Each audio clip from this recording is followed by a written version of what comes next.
Bem-vindo ao canal Aprende Aí. Chegou a hora da gente investigar de uma vez por todas aquelas alegações virais sobre a existência de múltiplas espécies alienígenas. Nós vamos desenterrar a verdade empírica que ficou escondida nos arquivos desclassificados do governo. Vamos mergulhar nessa análise de relatórios recentes, declarações históricas e documentos oficiais para entender de verdade o que está acontecendo nos nossos céus. O nosso roteiro hoje é super direto. Vamos passar rapidinho por 5 pontos. 1. O mito das 4 espécies. 2. A origem focada em Paul Hellyer. 3. A verdade sobre o projeto Kona Blue. 4. Cultura pop e relatos. E fechando a conta, 5. A realidade científica. Ponto número 1. O mito das 4 espécies. Vamos começar pelo começo, que é entender o núcleo de todo esse fenômeno cultural sobre os tais visitantes extraterrestres. Antes de mais nada, a gente precisa alinhar os termos. O governo e a comunidade científica deixaram a sigla OVNI no passado, certo? Agora, a palavra da vez é UAP, que significa Fenômenos Anômalos Não Identificados. E o que os relatórios oficiais deixam muito, mas muito claro, é que essa história de que o governo dos Estados Unidos confirmou a existência de 4 espécies alienígenas não tem absolutamente nenhuma base empírica.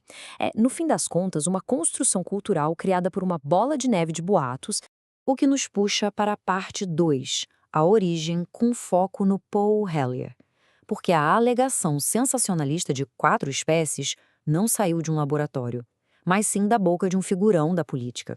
A grande ironia aqui é a trajetória do próprio Hellyer. O currículo dele é pesado.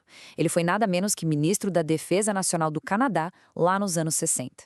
Mas, a partir de 2005, ele entrou de cabeça no ativismo ufológico. E aí, em 2014, ele soltou uma verdadeira bomba numa entrevista. Ele cravou que pelo menos 4 espécies alienígenas visitam a Terra há milhares de anos. E as declarações dele foram bem específicas e, digamos, pitorescas. Com o tempo, a história escalou para sugerir até 80 espécies diferentes. Ele afirmava que seres, chamados de brancos altos, operavam secretamente na Área 51. Falava de alienígenas passeando por Las Vegas disfarçadas de freiras sem que ninguém notasse. E dizia até que tecnologias do nosso dia a dia, tipo o Kevlar e os microchips, eram na verdade engenharia reversa de tecnologia alienígena transferida secretamente. Acredite se quiser, essas declarações polêmicas espalharam como fogo e alimentaram uma gigantesca subcultura global. E assim, a gente entra no ponto 3, a verdade sobre Kona Blue. Para separar o que é fato do que é ficção científica, a gente tem que olhar direto na fonte. Abrindo esses arquivos recém-desclassificados do governo americano, documentos reais, como essa correspondência do senador Harry Reid, revelam que existiam sim programas estruturados rolando.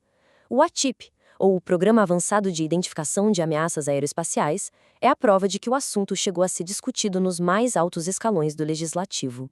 E os arquivos vão além, mostrando que o setor privado estava totalmente envolvido nessa jogada. Contratantes, mais especificamente a empresa Bigelow Aerospace, tinham um papel profundo nesses programas de inteligência de defesa. Havia todo um ecossistema real e documentado recebendo financiamento para investigar isso.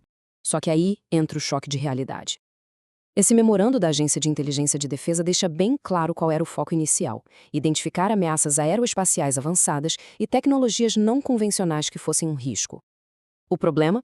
O programa falhou redondamente em produzir qualquer inteligência militar prática. E, mais importante, zero evidência de material biológico alienígena, nada.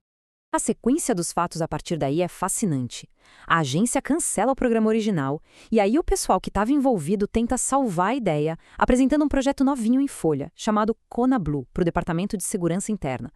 Tempos depois, denunciantes começaram a espalhar que o Kona Blue era um projeto ultra-secreto para resgatar biologia alienígena. Mas, lendo os documentos de forma direta, a verdade é bem menos glamurosa. O projeto foi rejeitado formalmente em 2012 por completa falta de base técnica, absolutamente nenhum material físico foi coletado. Esses documentos do Kona Blue são o exemplo perfeito do tal relato circular. É quando alguém inventa uma história em uma proposta interna e essa mesma hipótese começa a ser repetida sem parar pelos mesmos indivíduos até parecer um fato comprovado. Mas rumor repetido não vira ciência, o que contrasta brutalmente com a exigência por evidências empíricas reais exigidas por entidades sérias como a NASA. Passando para nossa quarta parte, cultura, pop e relatos, porque além da política, a gente tem que olhar para como o cinema e a TV influenciaram tudo isso. A gente logo pensa naquele alienígena clássico, o Grey, com a cabeça gigante e aqueles olhos negros amendoados, não é? Essa imagem só virou uma febre global e passou a dominar os relatos nos Estados Unidos depois do famosíssimo caso de abdução do casal Barney e Betty Hill, lá em 1961. E aqui vai um detalhe de explodir a cabeça. Pesquisadores notaram que um episódio do programa de ficção científica The Outer Limits mostrou um alienígena mesmíssimo com aqueles olhos enormes na televisão e quando isso foi ao ar? Exatamente 12 dias antes das sessões de hipnose do Barney Hill. Ou seja, a tipologia dessas supostas espécies está profundamente ligada aos roteiros de ficção científica e não a dados empíricos reais. E olha, o fascínio cultural é tão grande que afeta até o meio acadêmico. Em 2024, pesquisadores de Harvard lançaram um artigo com hipóteses exóticas sobre ultraterrestres que estariam vivendo furtivamente entre nós. As ideias passavam por répteis que evoluíram paralelamente, humanos antigos e até seres mágicos, como fadas. Mas a própria pesquisa frisa muito bem. Isso é pura e simplesmente um exercício de mapeamento hipotético, uma brincadeira de e se, sem absolutamente nenhuma prova material ou endosso direto. O que nos leva ao nosso quinto e último ponto, a realidade científica. Deixando os mitos na gaveta, é hora de olhar para os dados com total sobriedade. Graças a uma iniciativa de desclassificação do governo chamada Pursue, em maio de 2026, dezenas de documentos foram liberados ao público. E a postura de organizações globais como a NASA e o Pentágono continua na mesma linha dura de sempre. Existe zero evidência científica crível que conecte os UAPs a visitas extraterrestres. Para colocar as coisas na balança, o ARO, que é o Escritório de Anomalias do Departamento de Defesa, documentou recentemente mais de 800 casos de UAP. Sabe o que eles descobriram após investigações rigorosas? Que a esmagadora maioria era formada por drones recreativos, balões meteorológicos comerciais e até equipamentos de vigilância estrangeira. Acredite ou não, descobriram até trotes entre pilotos militares que simulavam avistamentos só para passar o tempo. Mas e aquelas pouquíssimas anomalias reais que sobraram e continuam sem explicação? As agências recomendam uma abordagem bem pé no chão em 3 passos. Primeiro, criar padrões globais de metadados. Segundo, botar a inteligência artificial para filtrar esse volume absurdo de informações em larga escala. E terceiro, e crucial, acabar com o estigma de forma agressiva. Os pilotos precisam se sentir completamente seguros para relatar essas anomalias sem medo do ridículo. Então, à medida que a ciência estruturada assume de vez o lugar das lendas e do mito cultural, fica no ar esta provocação final.